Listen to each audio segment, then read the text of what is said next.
Good evening, welcome to another edition of the Gersnet Podcast, the independent Rangers podcast by fans for fans, where all the content is absolutely free. Coming to you in association with Forrest Precision Engineering. I'm your host tonight, Brian Archer. As always, we would encourage you to get onto the Gersnet website and check out our forums for all your latest Rangers news and discussion. We're live tonight on the YouTube channel, and we would ask that you continue to share the pod on social media, spread the word, and please subscribe to the YouTube channel. Before I introduce my guests for tonight, I need to give another mention to our partners over at Forrest Precision Engineering. They're a Glasgow-based engineering company who have been a big commercial supporter of Rangers for a number of years, and we're delighted to have them supporting the pod. If you want more information about them, please visit their website at www.forestprecisioneng.com. They also have a stunning executive lounge in the Ibrox main stand. For more information on that, email the club at hospitality@rangers.co.uk. Right, now to bring in my guests. Joining me tonight is, firstly, the master of the post-match reaction pod, Mr. Alex Anderson. Alex, how you doing?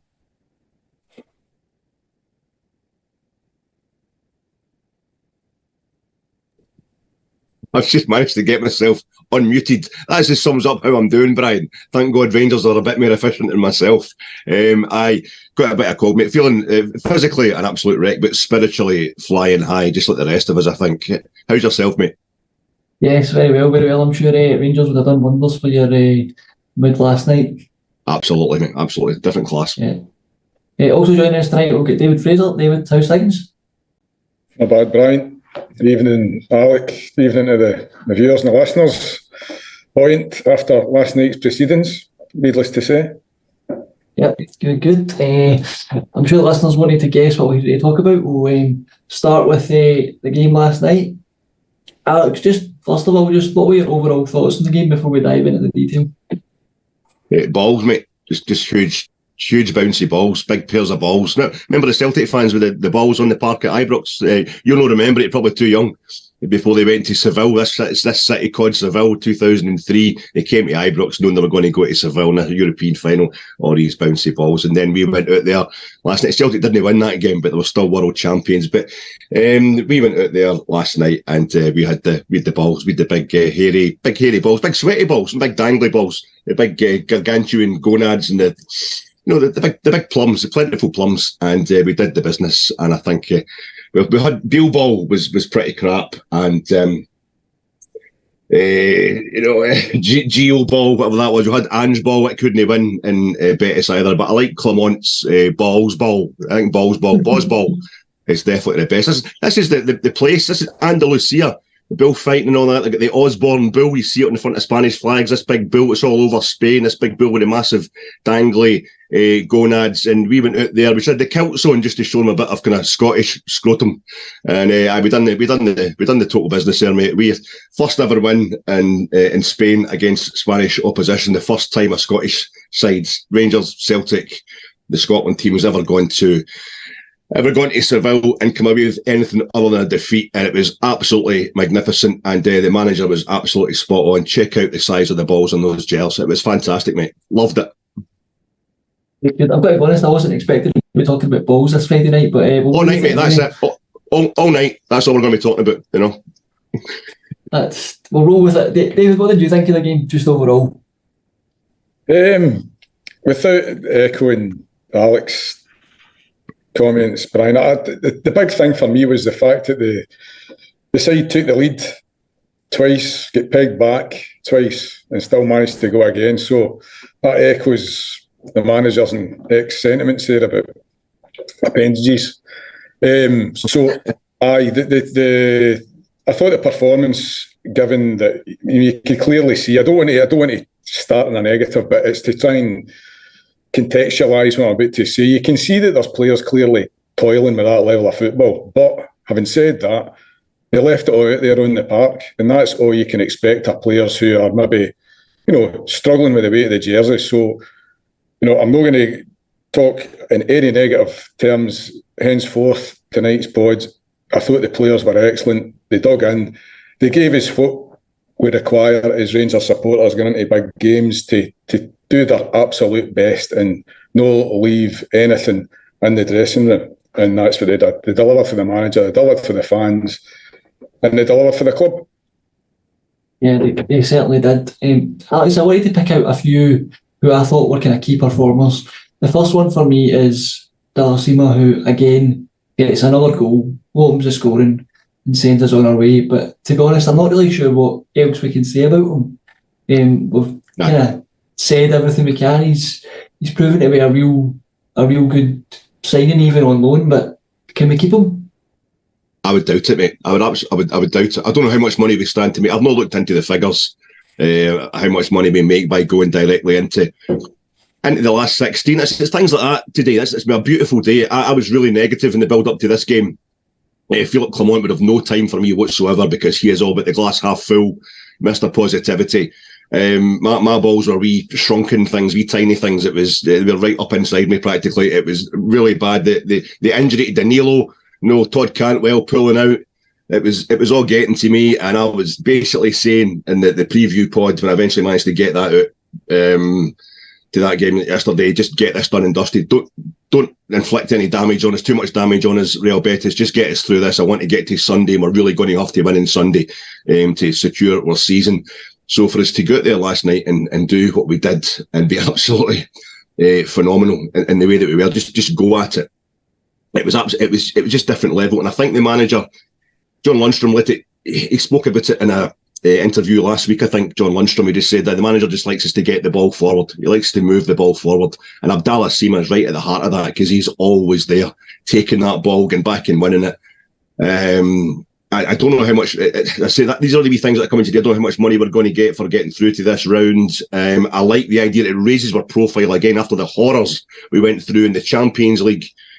Albeit that we had to get back into the Champions League group stages. It was a nightmare for us last season, the way that turned out. So to be actually finishing top of a European group again in the last night of the old group stages this season, it was just so beautiful. It was poetic, and it was just a real fillip to all working. The morale at Ibrox, but also it means that all the goodwill we had throughout Europe, with the pictures, that camera under the club deck roof during the run to Seville, now in 2022, that might have filtered away last season with the scalpings we're taking to the Champions League. But it means that prospective players coming this January, and we do need to reinforce the squad, even loan deals, whatever, they're looking at Rangers again thinking, not only are they in Europe, not only can they probably afford me, but my God, look at what they're doing.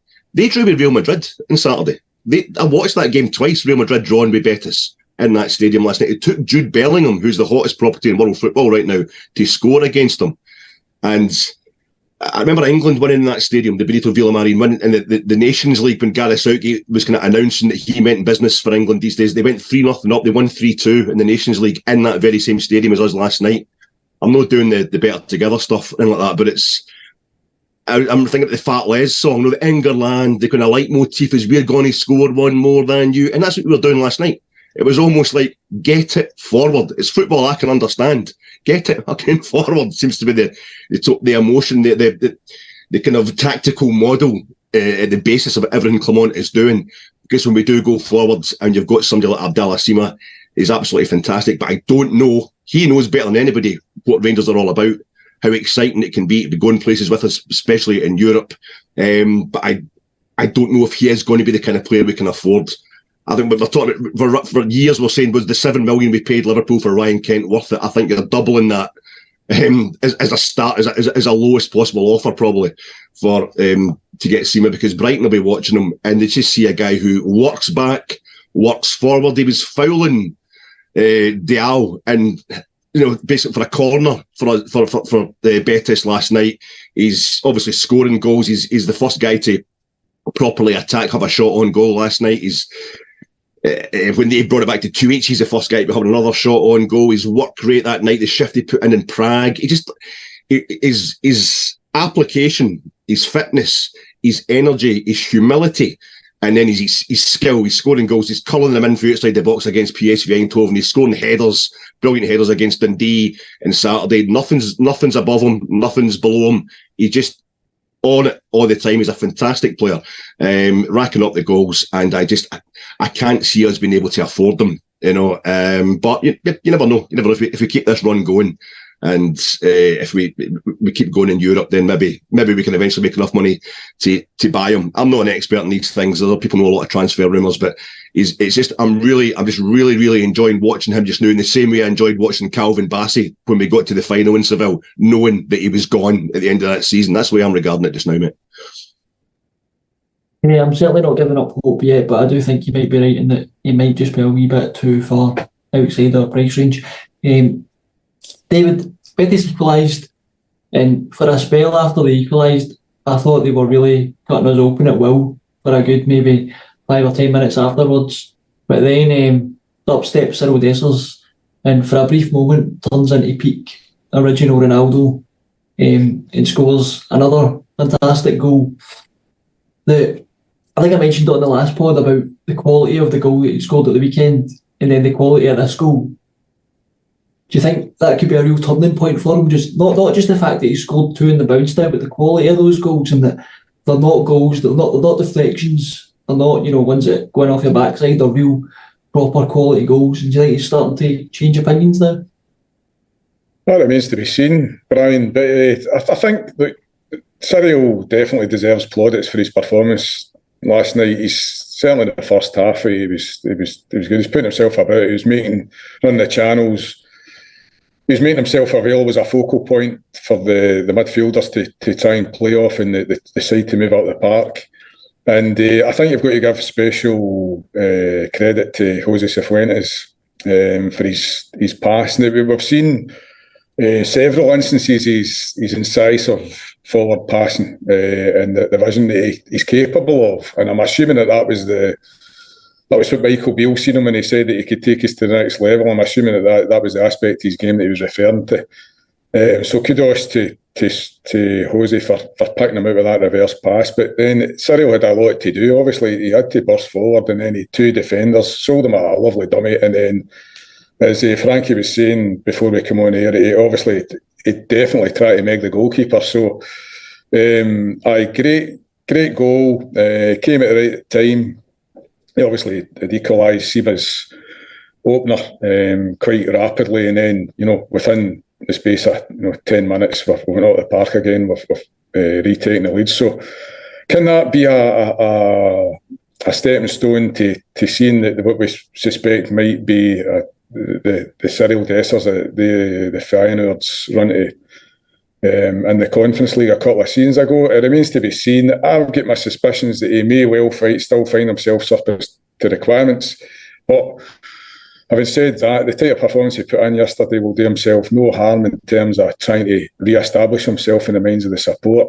I think that goes for several players. If I can just briefly segue on to John Lundstrom. I tore strips off of John Lundstrom's performance at Pittodrie 3 weeks back, but then last night, you've seen that that's the type of performance that John's capable of, and if the way he held the middle of the park together for large parts of that game, if that allied to Cyril's performance in the first 60, 65 minutes, if he can turn that into 75, 80, 85, 90 minutes and take the confidence for last night's game into presumably Sunday's game at the weekend against Aberdeen, then he might have a fighting chance of extending his stay at Ibrox.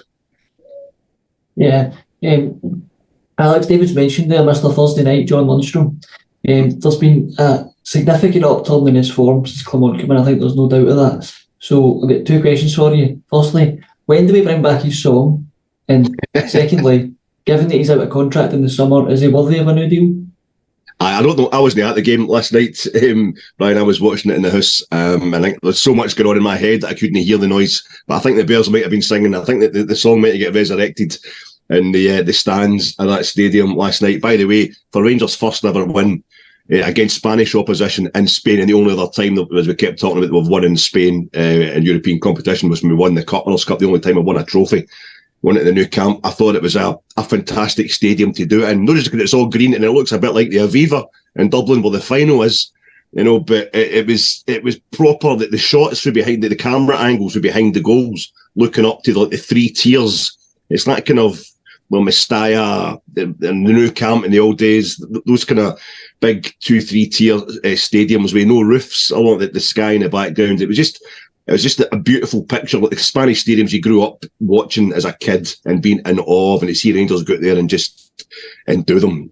Just finally get a victory over there against Spain. I thought it was an absolutely beautiful setting, and the Rangers support there was fantastic. They gave me a bit of belief as the team were coming up those steps onto the pitch last night. But I thought John Lundstrom, I thought it was fantastic last night, and as David saying, he has been fantastic in a lot of games recently since the new manager came in. I tend to see Lundstrom as a kind of barometer. You'd almost call him the barometer, no the metronome like Dimitri Albertini that you'd want, but I think he's a barometer of a new manager. When the new manager comes in, he's one of the guys, if the guy's doing well, if Rangers are on a good run, he's brilliant. You don't know if the cart before the horse thing, is it because John Lundstrom is brilliant, or is he only being brilliant because we're great? But in this run just now, we've had under Clement, we've had a few games where we've struggled, and he's looked good in some of them. No, not Pataudry, obviously, as David was saying, but I like that when a player can look good and good when Rangers are playing well, and when Rangers are playing badly, that's a good sign for me. I don't think anybody else is going to be coming in for John Lundstrom. I think it'd be an easy negotiation.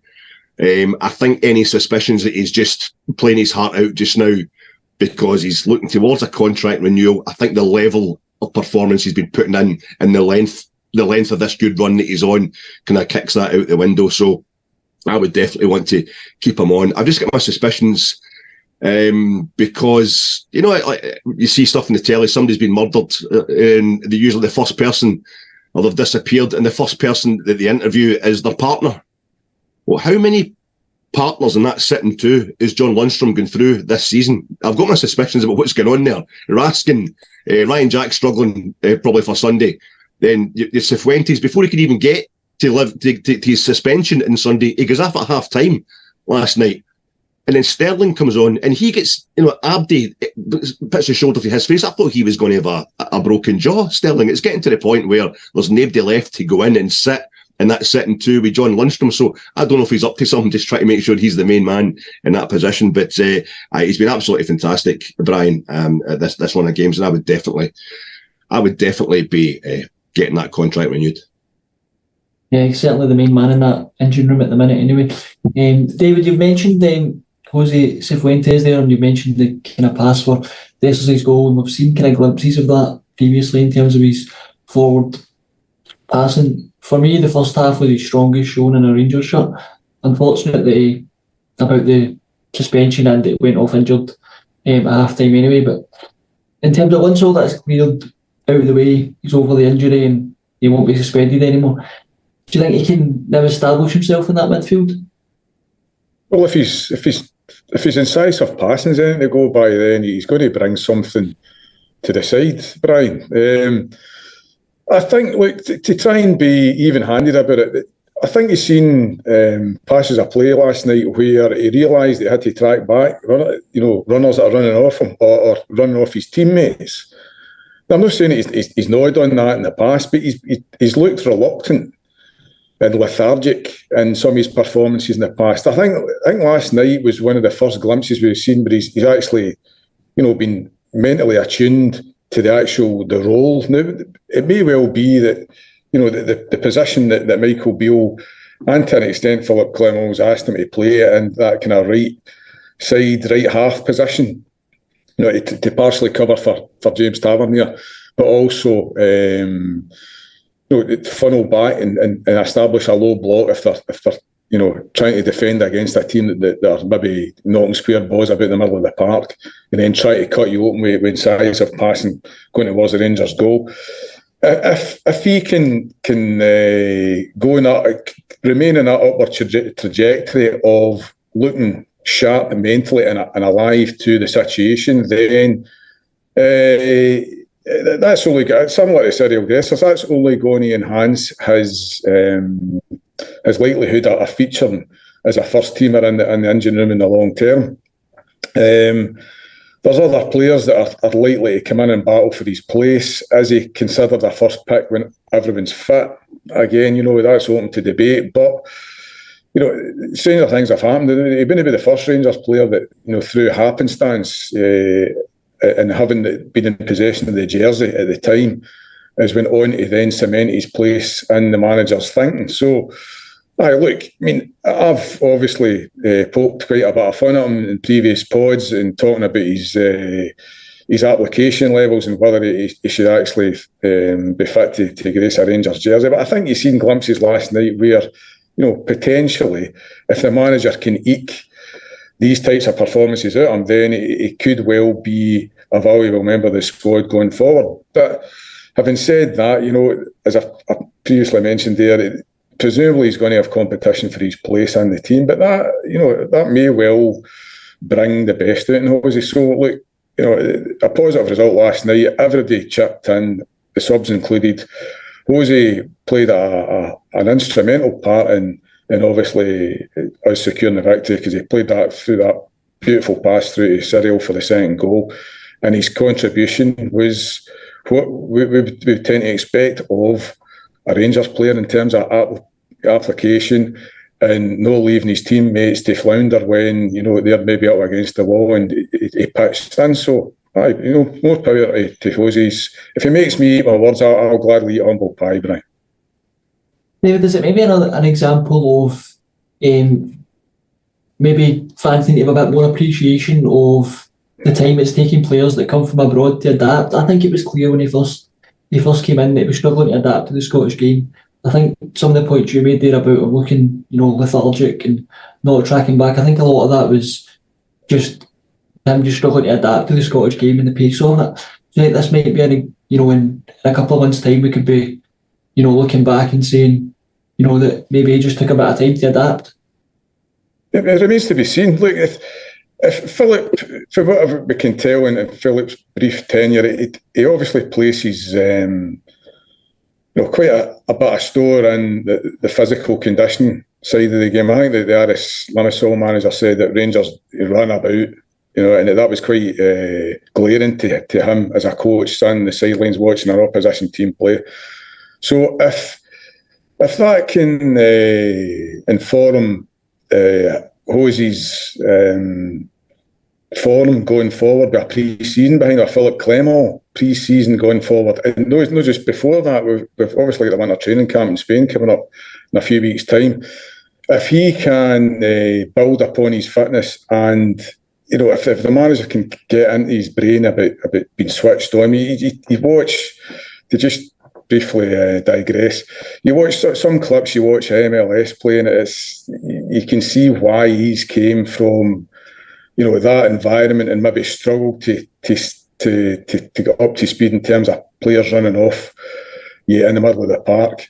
Where I've picked fault with him is that he plays international football for Ecuador, so that's the highest level of football you can play, other than obviously the club levels at Champions League and what have you. But to see that kind of lethargy and mental slackness was disappointing, especially, I mean, you mentioned there it takes time for people to adjust getting into a new country, but don't forget, I mean, he played in America. It's not as if he's came from a Spanish-speaking country per se and moved to an English-speaking country where it's completely alien to him.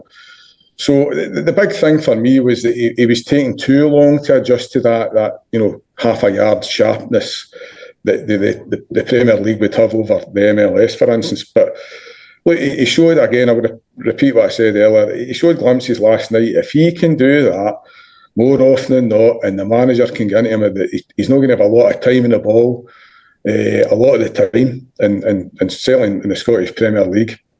Don't get me wrong, there'll be plenty of times where he'll be required to slow the game down, and he has obviously the capability of doing that, but I think the other side of his game needs to be improved. And look, again, I'm repeating myself here, mate. He showed glimpses of it last night. He showed the capabilities of it, and against a decent level of opposition. It's not as if that it was against Livingston at Arminville, for instance, like a few weeks back before the international break. That's against decent quality opposition, guys who can run about, athletes that are fit, tactically adept at moving opposition players about the pitch in order to try and create space. And he seemed to react quite well and positively to that. So let's hope that he can improve further. David, sorry, Brian, can I just ask David, see the game at Tynecastle? I forgot about Tom Lawrence, by the way, somebody else that as soon as he started being the partner for John Lundstrom in the sitting two, away he goes as well, injured, and it was Cifuentes had to come on for him at Tynecastle. Remember, he didn't have the jewellery off, he wasn't ready. I don't know who is ready as a midfielder, at that time of the game to come on the park, but I don't know if that, I thought he played really well that night. I thought he actually, when he came on, it actually kind of transformed us with a bad start to that game. And then he was just doing simple stuff, just being in the right place at the right time and laying it off to a better ball player as soon as he got the ball. But it's funny how for that moment to this week, it's needs must. I know it's because of what's happening with the personnel just now with so many injuries. But suddenly we'd be gone in the space of a couple of weeks from Cifuentes. He's in his way out. I was in total agreement with you. I just thought he wasn't up to it. And yet, like you say, this time last year he's playing at the actual World Cup. He was at the actual World Cup finals in Qatar. And then 2 weeks later, we're all sitting there on Tuesday going, how's that hearing going? Is he going to get, is the suspension going to, it'd be great if he could play on Sunday. It's really weird, but I don't know if it's him coming on at Tynecastle. He's not been ready. He's not been expecting to come on, and he can't think about it. Maybe as Brian's saying, I don't know, coming from a different country, it's an English-speaking country, obviously the States, so it shouldn't be that too much of a culture clash, but a big move for him. And maybe he's been worrying himself or whatever, a bit concerned. Not got a chance to think about it at Tynecastle. That's you, by the way, you're on. And he just come on. I thought he was absolutely great that night. And he's kind of, typically, he's pushed on for there. And his first thing that's happened is he's got suspended. And then he's got himself injured anyway. But I don't know if it was, that's what's caused him to have the wee kind of, the wee lift in his performances, Maybe it's been a joke. I mean, I'll slightly disagree with you, Alec, in the sense that, if a boy's going to take beads off his neck, that should be done in the dressing room. Maybe Phillips fired one up his rear end in terms of giving him a joke, went like that. Look, son, you need to be ready. I don't feel was particularly impressed by the length of time. Had him by the back of the neck. I thought it was just a tactical exchange. No, it wasn't. Well, there'll be an element of that. He's probably been nipping the skin at the back of his neck, as you say. So maybe he's got into him in the last couple of weeks and he's went like, look, you'll be believing you. I think to, without hogging a conversation too long here, as I normally do, I think the manager's good at, I think he must be good at getting inside players' heads. I think a lot of the players have come out in the press and said that he seems very approachable. And I think there's been previous managers, and obviously there's rumours floating about how Michael Beale was about the training ground in light of Fashion Sakala's interview in the press there a couple of days back. So Philip, at this juncture, seems to be quite approachable. He seems to have most of the players on side. So that can only help in terms of building that level of respect. And I think you can see in how the players played last night that they're obviously responding to instruction. And somebody that we wouldn't have gave two bob for, in fact, several players we wouldn't have gave two bob for not that long ago, are obviously, reaching a level where you're actually having doubts about what your previous judgment was on them. So, look, more power to them. If they can keep on that upward trajectory, it's early days. I mean, it can come crashing down in short order, as we know all too well. So, look, let's baby steps. Tremendous performance last night. Everybody pitched in. Jose, certainly that first half, I'm going to say absolutely chief amongst them, but one of the main protagonists in the Rangers' performance. And let's hope it can continue. Yeah, definitely. Alex, last point on the last night's game that I wanted to just touch on was there seems to be a real togetherness fostered in this team for me. The last two games in particular, we've noticed that a real determination in the team to really dig in and fight when needed, and basically they seem to want to run through a brick wall for each other. And David touched on there where Clement being able to get inside players' heads, and I think it's something he's clearly worked on in terms of that togetherness. He's talked in the press about how he wants a team fighting for each other and things like that. Paris Limassol, which was obviously a disaster and was going to see his rope into the Conference League as far as I was concerned. And Big Phil just shoved it in my throat. And then Sam Lammers, because you're so tense, because we're on the verge of a fantastic, a historic result, Sam Lammers just seemed incapable of hitting a blue jersey. Again, with the tactics with Clement, it's tactics I can understand. I'm going to say to Frankie, if we can do a wee podcast called The GIF, GIFF, get it fucking forward, because that's the tactics I understand, and that's what Clermont seems to be playing towards. None of this XG and transitions and inverted fallbacks and all this kind of stuff. It's the stuff that the guys like me, morons like me, shout for the back of the main stand. Hit a blue jersey. We're shooting that way, Sam. That round thing's the ball. This is the way we're actually playing under Clermont. It seems like, see, every time we let Real Betis get the ball, they score. So we should go up the other end and score against them. It was brilliant. Just absolutely knocking it forward. But there's so much more to that. That only happens, like you say, if everybody believes in each other. And Sam Lammers did make a lot of mistakes last night. See, watching it back today, I realised that he's run a guy down, taking the ball, dispossessed a Betis player in 7 minutes and put the ball across to Sima to have our first strike on goal, to get the belief going about 7 minutes into the game. He shuts down the Portuguese goalkeeper, who his clearance goes a bit short, and Tav's able to take that, and that's the first goal set up. He wins. He's key in winning as the corner for, I think, what leads to Roof's goal, the actual winner in the game. And he does a lot of things where he's just taking the ball and moving it on, and so quickly, so almost imperceptible. And until you watch it back, knowing that you criticised the guy last night watching the game live, he was a lot better than I realised. And I think it's been commented on that a lot of the players were talking about how good Sam Lammers was last night, and a lot of us as fans today, this morning even, I'm going, that's nice of them, but blah blah. He wasn't. Well, A, he was that good. It was better than I realised. But B, is actually the fact that his teammates want to stick up from him. They know he's under pressure, and they want to. But that's a great thing, And the manager himself, Clermont, was saying, who was the biggest Rangers supporter in the stadium last night? John Suter. He's saying, on the bench, big man's not getting a game, but he's up there cheering on. He was talking about how he loved that. And I think it absolutely, it lets you dig things out, dig out results at a time where they're not expected. And last night, what Rangers did was they knew they were going to make mistakes. They knew they're playing against a team, as I say, who hit the post in the 90th minute. There was only a thing stopping them beating Real Madrid in the previous game. And those guys out there, German Pizzella is a World Cup winner. He played in the World Cup final last year, and Dessers put him in his arse last night and then slots the ball through the goalkeeper's legs, despite us all knowing that Dessers has got no pace and what have you. I think the bit that summed it up for me last night was when Dessers, for the first goal, when Dessers takes the ball, he's back to goal. And I say he couldn't get control of the ball properly. But he made bloody sure that it was going to go to a Rangers player. He was holding it off like a big Sunday League fat centre forward.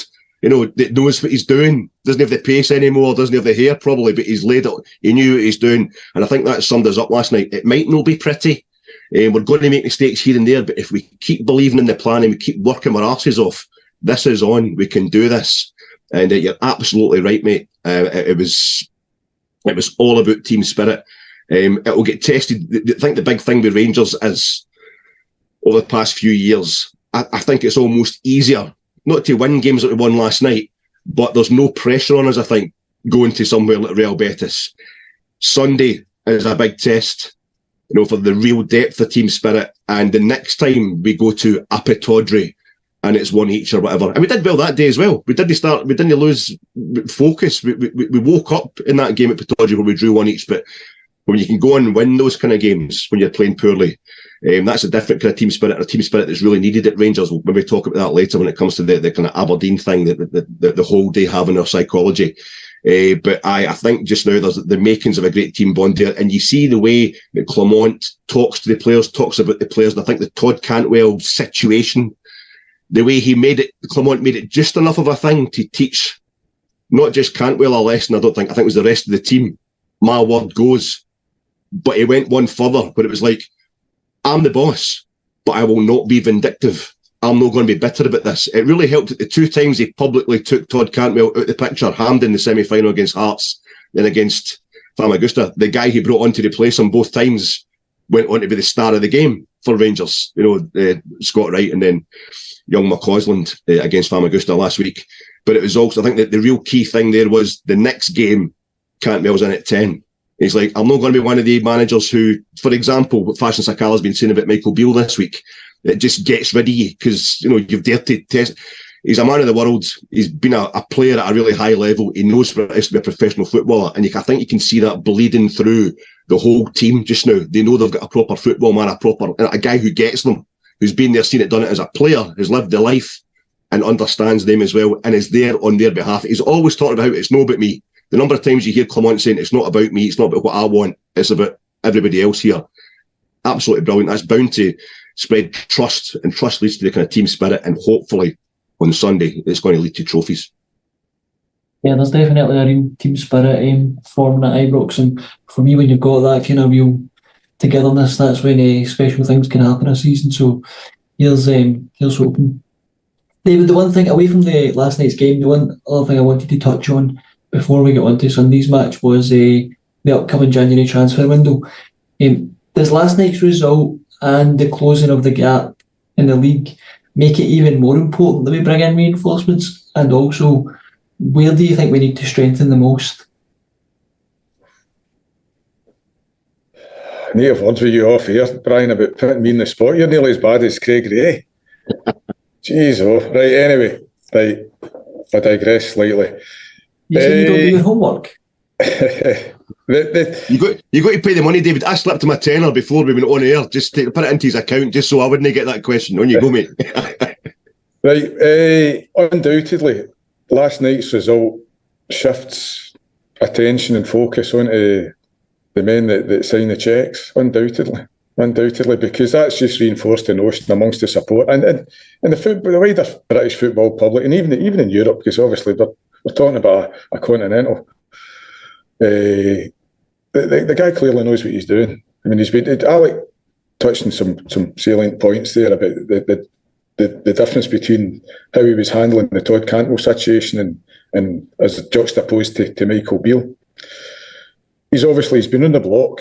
You know, he's seen all these kind of traps in terms of the kind of player dynamics within the dressing room. So if last night's result, especially, I mean, I've seen that old phrase, a silk purse out a sow's ear being referred to with regards to Philip Clement's treatment of the Rangers squad.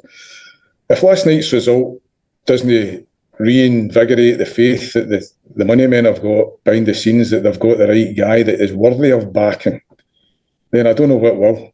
Now, obviously, there's big games coming up, chief amongst them in Sunday, one game at a time against again, Philip was stressing that last night. It's obviously a big game at the end of the month. But undoubtedly, you know, there's the last night's result, number one, obviously has a financial knock-on effect, a positive financial knock-on effect. The coefficient has got a positive knock-on effect, which is seen as leapfrog our chums across town in terms of the 10-year coefficient. So that means that any TV money is going to be that balance is going to be redressed, and more money is going to come our way in terms of the TV money, especially the 3-year drop-off. So that is going to, presumably, you would like to think, is going to, you know, maybe loosen the purse strings a wee bit further in January. If we can get results, starting with Sunday's game, obviously that's chief amongst them. I'll not dwell too much on that. But if we can keep the league form up, obviously Europe's part to March. The draw's in February, so we can forget about that and concentrate on the league, obviously after Sunday's game. So, there's areas of the squad that need strengthening. Unfortunately, I think there's too many areas of the squad that needs strengthening. It's going to be about prioritisation on the manager's part. Obviously, we've suffered an injury with Danilo. Is that going to necessitate dipping into the market for a striker? He's went on record as saying he requires one, so you'd like to think that a striker's going to be uppermost in his thoughts. I'd like to think that a centre half would factor in as well, and possibly, given Nico Raskin's truncated rehabilitation, that a centre mid might also factor in his thinking. There may well be a left back to come in and provide some competition for Borna Barisic. But, you know, but being this time of year, we can all hope for 3, 4, maybe 5 players. You know, that may be wishing just too much. But if he can get a couple of signs that he maybe thinks is worthy of a reasonable outlay, and maybe augment that with a couple of loan signings to get us, to obviously the end of the season, to maybe give him a bit of breathing space in terms of next transfer window in the summer, then all well and good. But I think to try and come to the point, last night's result, and assuming that we see out December in a positive fashion, is only going to strengthen his hand when it comes to going in and saying, look, guys, we've gave ourselves a fighting chance on a number of fronts. It's time to, back me up and deliver on presumably what they've promised him when they were going through the contractual negotiations when they came to employ him. Yeah. Alex, one player that's been heavily linked during the week for a return to Ibrox is Alfredo Morelos. Now, firstly, would you welcome a return? And you're a man of experience, so I'm wondering if you can tell me, why are Rangers always linked with bringing back former players more than any other club? I don't know, Brian, if you've heard of the famous sports journalist Hugh McIlvanney, just died last year. And he once talks an anecdote, he spoke to Alf Ramsey, the England manager, when they won the World Cup, and he was asking Ramsey questions about and questioning him basically. He was under pressure, Ramsey, and Ramsey had said to him, have you ever played football? He's like, oh, well, you don't know what you're talking about, And McIlvanney explained this, said, well, experience is only as relevant as the intelligence that's exposed to that experience. So basically, what he said was, if you put a potato on a ship that circumnavigates the world, it comes back a potato, no an expert on navigation. So I'm experienced, mate, but what I've actually got out of that experience, I would take with a pinch of salt. But for me, Alfredo, just to further reinforce what I mean about my opinions and what they're worth. Yesterday, say about 7:45 p.m, we're running out of strikers. Alfie, he definitely knows how to score against Aberdeen. I would like to see, he didn't score enough goals against Celtic, so I'd like to come back and maybe get a hat-trick there in the 30th of December.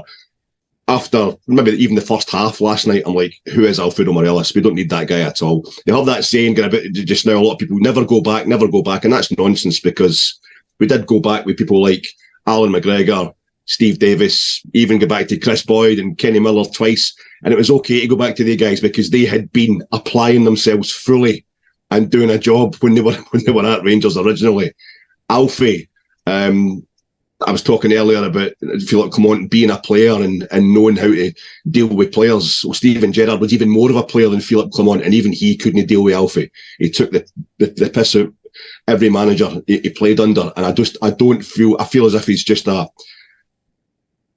sideshow that we don't need just now, and one that probably Philip Clement wouldn't tolerate. And I think it's a lack of imagination on our part as a support, really, to think, oh, he's available, get him back in. It's a natural thing to do. And I would love the idea of Alfie coming in and being peak Alfie and really going for it and buckling down and scoring a whole lot of goals, and it would be lovely. I do love the guy, but you've got to know, I love him the way you love a psychotic family member. You know what's going to happen. He's going to wreck the house. There's as much chance he'll wreck the house as there is you'll have a nice night with him. So no, I would not really touch it with somebody else's barge pole, mate, at this point in time. But no harm to him. No harm to him. I think it's just a coincidence that Santos get relegated for the first time in their history when Alfie was there. I'm not going to say any more than that. That's fair enough. Hey guys, on the small matter of a League Cup final on Sunday, goes without saying it's a massive game. Alex, I want to come to you on this one. You've often spoken about the journey back since 2012 and how the milestones on the way. Is there any extra significance on this one for you? Because winning that trophy would see us complete the set of domestic honours since our return. Aye, that's everything. That's exactly it, right? And I'm sorry. I know a great community we've got here at Gersnet. A lot of people, and I know I've been on a lot of pods recently, and I know a lot of people are very, very sick of me talking about 2012. And it's not an excuse. It shouldn't be an excuse for me. It's a reason. And I think it is. I just think, for us to have won every major trophy in Scotland, and then suddenly you realise since 2012, since we were let's put it this way, since we were in the lower leagues, and for us to have won the lot of them again, And you suddenly realise we've been in a European final, we've been back in the Champions League group stages, we've done everything that Rangers did pre-2012, we're doing it again post-2012. It's on the road back. For me, I think it's 20 years, it'll take 20 years for us to get back to the Rangers that we were after that kind of financial cataclysm. But the 20 years started in 2012. There's only 8 or 9 to go, as far as I'm concerned. And I think it would be perfect timing for us to complete the set on Sunday. And I'm just obsessed. I'm really obsessed with us winning this League Cup. I think for that reason, as much as anything else, it's we've said this every time we talk about this competition on this podcast. We have talked about the fact that it was the Rangers trophy. It was the one that was in the bag. I was going to watch Rangers, late 70s, early 80s, when we were threatening to finish 5th in the league sometimes, and that kind of, we went 9 years without winning the league before Souness arrived. But we'd always win a League Cup every couple of years, at least. And I think it's really, really notable that since we've been working our way back up the journey and all that, we've reached a European final and played in the Champions League. We beat Borussia Dortmund 4-2 at home. We've beat Real Betis in Seville, but we still haven't won the League Cup. It's quite, we seem to be doing it, arse about it, the comeback. So I love that wee trophy. It just reminds me of my youth growing up watching Rangers, and it's been horrible going to Hampden as well. I think it would start to turn the story around in the recent years of getting to Hampden so often. We're getting there more often, but we've still as many bad stories on days on the south side as there has been good ones over the past few years. So I think it's massive for us. It's great just that we've got to 2 successive League Cup finals. It's the first time we've got to the final of the same competition 2 years in the trot since we come back up 2012, and the League Cup would complete that kind of dirty job that nobody as a Rangers supporter wants to talk about. Stuff we think it's beneath us. We're kind of embarrassed about having to do it, but it's got to get done. You've got to win it for the first time so you can win it for the second time. And I think there's a possibility. The way things are, it's only a possibility. It's a really huge ask this season, but there is that possibility. And it would just like the way we have come back since 2012. If we win the League Cup on Sunday, you could pivot on the historical fact of winning all 3 trophies for the first time since 2012, round to winning all 3 of them in the same season. You're on for the treble, basically. And it's a stretch, a tall ask this season. But it's there to be done. Mate, I'm sorry if anybody else disagrees with that, and I'm not trying to rub it down, shove it down anybody else's throat, but it's for that very reason. For me, it's absolutely massive, and it means the world to me on Sunday. Yeah, I'm the same, to be honest. Now, David, of course, it'll be Aberdeen that we play on Sunday. We know that Aberdeen will be right up for this. This is going to be their biggest game in years. For me, I don't really want to hear much talk about how Aberdeen try harder against Rangers or up their game. I think we need to kind of bin all that talk before and after the game, regardless of the result. For me, this is just all about us. We need to if Aberdeen up their game against Rangers, then we need to just accept that, and it's on us to turn up and do the business. How do you see this one going? Well, like you, it's imperative that Rangers win on Sunday, Brian. Again, it's about mindset. They've had a false start in the game there a few Sundays back at Pittodrie, where they came out the traps in a less than optimal mood. So they've got that to rectify. And Aberdeen had a smashing result at home last night, albeit in a dead rubber, against a useful Eintracht side who have had some strange results this past 7 days. But I think certainly the goal by Esther Sokler, if they hadn't woke up, if the Rangers back line hadn't woke up after shipping the Bojan Miovski goal 3 Sundays back, then if they were watching the clubs back Aberdeen's goals last night, that would have reinforced the warning signs about Esther Sokler running for the centre circle for deep, and the necessity for the midfield to pick or to track runners if he gets a run on the centre halves. And Esther Sokler would run through and took his goal aplomb, I would say, because he lifted the ball over the goalkeeper effortlessly. So that serves as a warning. If we switch off, Aberdeen are obviously capable of that. I think it was, forget the fella's name, they put a lovely ball through to Sokler. So they're capable of that. Is that then the platform for the likes of John Lundstrom to take a game by the scruff of the neck? Obviously, I think they played a week in midfield last night. Aberdeen, they dropped Graham Shinney and Jamie McGrath to the bench, obviously with an eye on Sunday's game. So we've obviously played the strongest team available to us last night, given the importance of our game.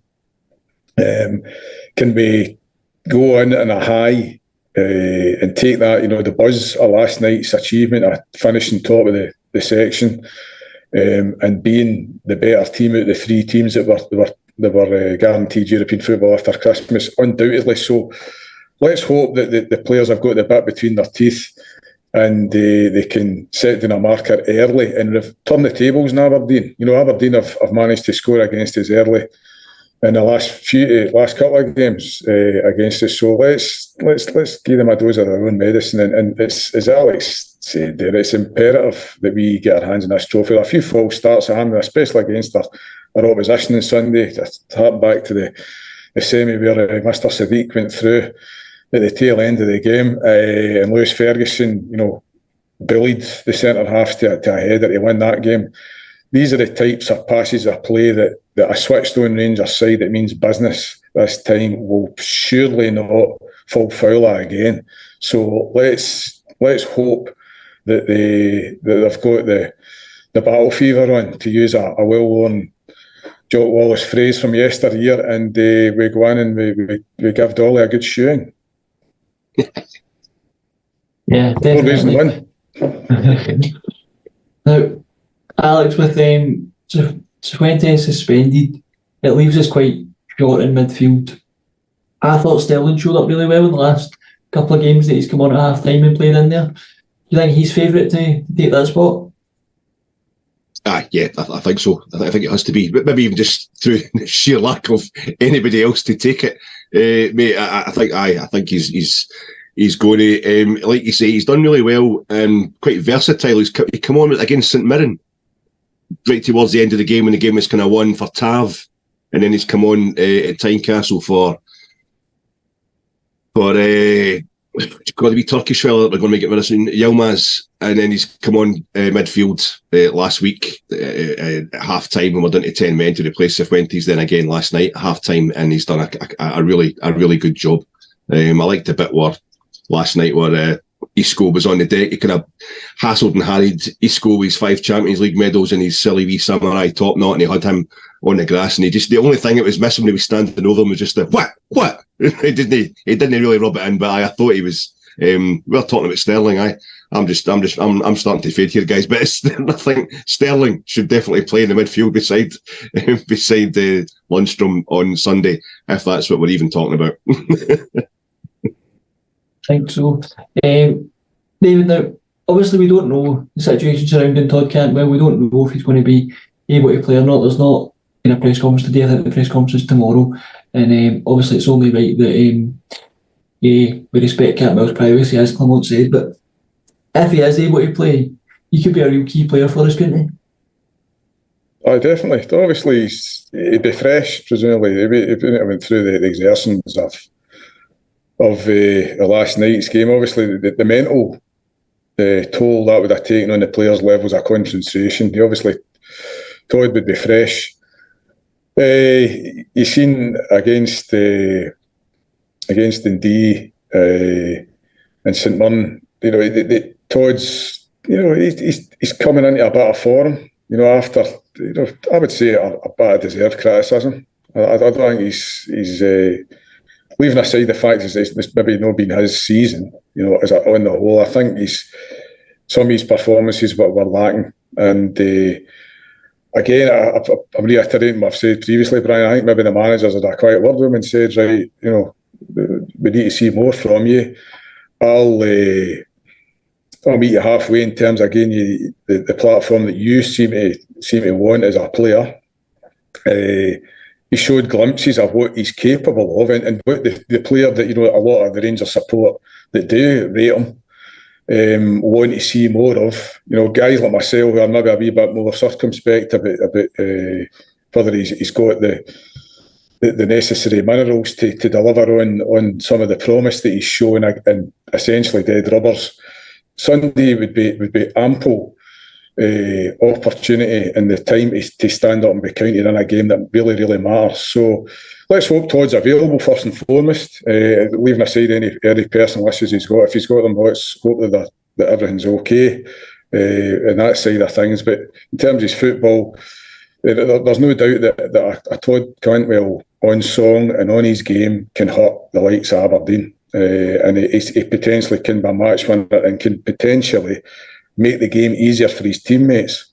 If he's fit and available and he can bring his A game to the party, then great, more power to him, and let's hope that he can play a part and can play a part which is meaningful and he has a positive impact on the outcome of the game.